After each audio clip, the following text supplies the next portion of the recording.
Russia is too massive of an empire to be ruled by one.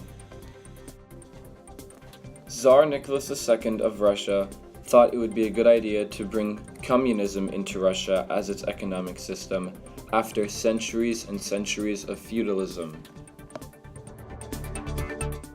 Because of communism, all of you farmers who maybe work harder than the person next to you will still end up getting the same amount of bread and the same amount of rice at the end of every day.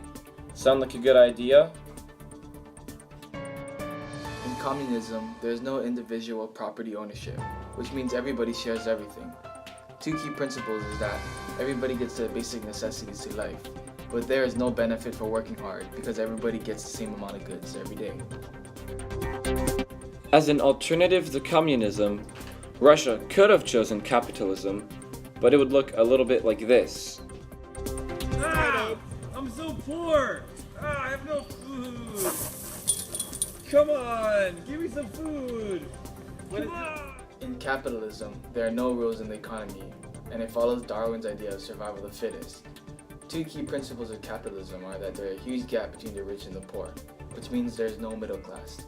The smartest and hardworking people will be the richest, and the bad is that there is no safety net, so poor people will become very poor.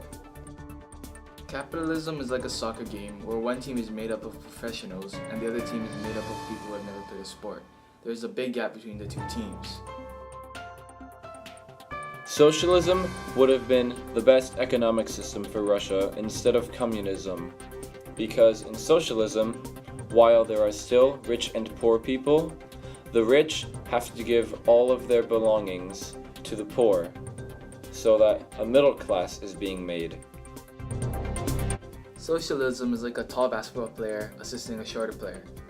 Not that the tall guy wants to assist him, but he's just being nice so the small player will have the same amount of points in the game. It's okay that you're short, man. Maybe I can give you some of my height someday. My partner and I chose socialism as the best economic system for Russia in 1917. We did not choose capitalism or communism. Choose socialism, because there will be no greed between the rich and the poor, and economical decisions will be made as one. Choose socialism!